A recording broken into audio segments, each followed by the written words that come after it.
नमस्कार प्रिय विद्यार्थियों, जैसा कि आपको मालूम है हम तर्क संग्रह पढ़ रहे हैं। हमने उसमें पदार्थ प्रकरण पढ़ लिया था और द्रव्य प्रकरण पढ़ रहे थे।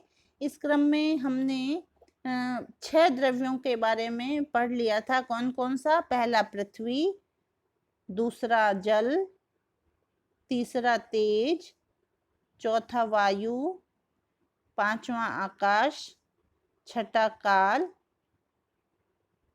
अब हम 6 द्रव्य पढ़ चुके हैं और आज 7वें द्रव्य से हम अपना अध्ययन आज प्रारंभ करेंगे। तो 7वां द्रव्य देखिए क्या परिभाषा है 7वें द्रव्य की।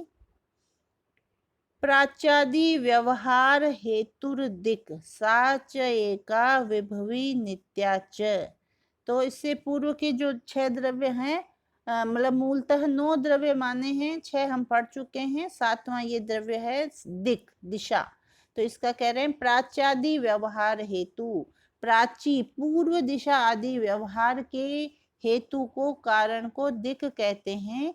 सा च एका वह एक है, विभु और नित्या, नित्य और विभु भी है।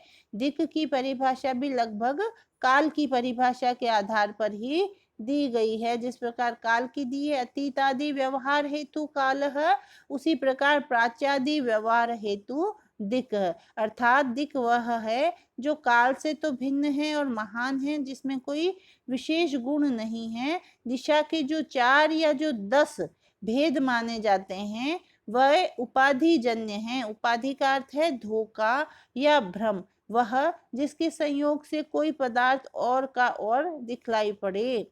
तो इसमें जो ये भेद हमें दिखाई पड़ते हैं दिक् के, दिशा के, ये सारे उपाधिजन्य हैं। मूलतः उस दिशा का कोई भी भेद नहीं है। फिर कहा है कि वह एक है, वह तो हमने देख ही लिया, एक है। उपाधि भेद से जो हमें भेद दिखाई देते हैं वह उपाधिजन्य है, नित्य है और विभु है। जो नित्य है जो और विभु है। विभु का हमने पूर्व में पढ़ा कि विभु किसको कहते हैं? जिसका समस्त मूर्त पदार्थों से संबंध हो वह विभु होता है। वस्तुतः जो विभु होता है वह एक और नित्य भी होता है। इसका इस प्रकार से जो दिशा है, जो इसका 7वां भेद है द्रव्य का, वह भी एक है, नित्य है और विभु है। और जो प्राची आदि के व्यवहार का जो कारण है वह है। अगला देखेंगे 8वां, आत्मा। अष्टम द्रव्य है आत्मा।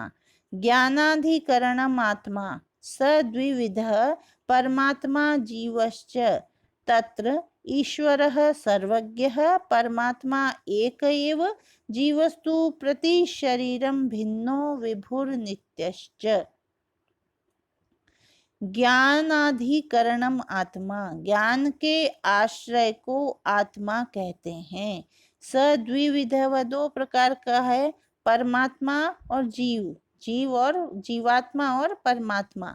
तत्र वहाँ ईश्वर जो है वह सर्वज्ञ है, परमात्मा एक एव। उनमें परमात्मा, ईश्वर और सर्वज्ञ, ईश्वर यानी सब कुछ करने में समर्थ है और सर्वज्ञ सब कुछ जानने वाला एक ही है। और जीवस्तु और जीवात्मा क्या है? प्रति शरीरम भिन्नो, प्रत्येक शरीर में भिन्न है, विभु है और नित्य है। तो ये 2 भेद कर दिए हैं आत्मा के। पहले तो ज्ञान का आश्रय उसको बताया है, उसका लक्षण बता दिया कि ज्ञान का आश्रय आत्मा है। आत्मा को ज्ञान का अधिकरण कहा है। अधिकरण से अभिप्राय समवाय संबंध से है, अन्यथा कालिक और देशिक संबंध से तो काल और दिक् सभी पदार्थों के अधिकरण है।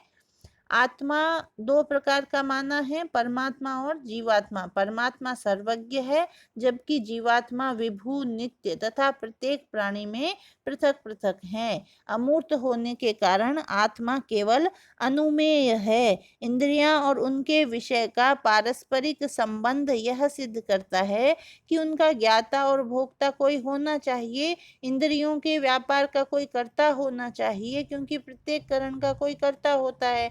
जिस प्रकार की छेदन की क्रिया में परशु, तो कणाद का सूत्र भी लगभग यही तर्क देता है, किंतु गौतम के जो अनुयायी हैं अर्थात नैयायिक हैं, वह अनुमान का प्रयोग केवल परमात्मा की सिद्धि के लिए आवश्यक मानते हैं, जीवात्मा की सिद्धि के लिए नहीं, क्योंकि उनके लिए जीवात्मा का प्रत्यक्ष साक्षात किया जा सकता है। आत्मा की सत्ता के लिए एक दूसरा भी तर्क दिया जाता है कि बुद्धि से लेकर अधर्म पर्यंत जो 8 गुण हैं, उनका कोई अधिकरण होना चाहिए और वह अधिकरण पृथ्वी आदि जड़ पदार्थ नहीं हो सकते, अतः आत्मा की सत्ता सिद्ध होती है। आत्मत्व अमूर्त पदार्थ समवेत है। आकाश, काल, दिक् और आत्मा 4 अमूर्त पदार्थों में से प्रथम 3 तो केवल एक एक ही हैं, अतः उनकी जाति नहीं हो सकती। आत्मत्व ही एक जाति हो सकती है।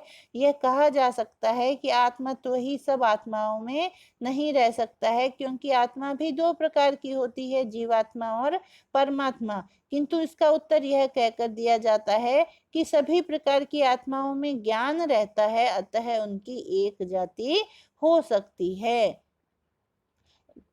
इस प्रकार से ये बताया गया है। फिर कहा है कि परमात्मा और जीवात्मा में से एक सर्वज्ञ है और एक है, और दूसरा अल्पज्ञ और अनेक है। एक सृष्टा है, दूसरा सुख दुख का अनुभव करता है। फिर भी उन दोनों को एक ही जाति के अंतर्गत मान लिया गया है, जबकि जिस एक गुण ज्ञान के आधार पर उनकी एक जाति मानी गई है, वह ज्ञान भी परमात्मा में नित्य है और जीवात्माओं में अनित्य है। इस कारण आत्मा की परिभाषा ज्ञानाधिकरण दी गई है। परमात्मा और जीवात्मा को एक ही जाति में जिस प्रकार रखा गया है, उससे कुछ लोगों को यह अनुमान है कि कणाद का अभिप्राय आत्मा से केवल जीवात्मा था, परमात्मा नहीं, और बाद के टीकाकारों ने उसमें परमात्मा को जोड़ दिया, क्योंकि जो तर्क जीवात्मा को सिद्ध करने के लिए दिए जाते हैं वे परमात्मा पर लागू नहीं होते। इस प्रकार से ये इसके बारे में कहा जाता है, वर्णन किया जाता है। इसके अगला पदार्थ जो हम देखेंगे वह है मन।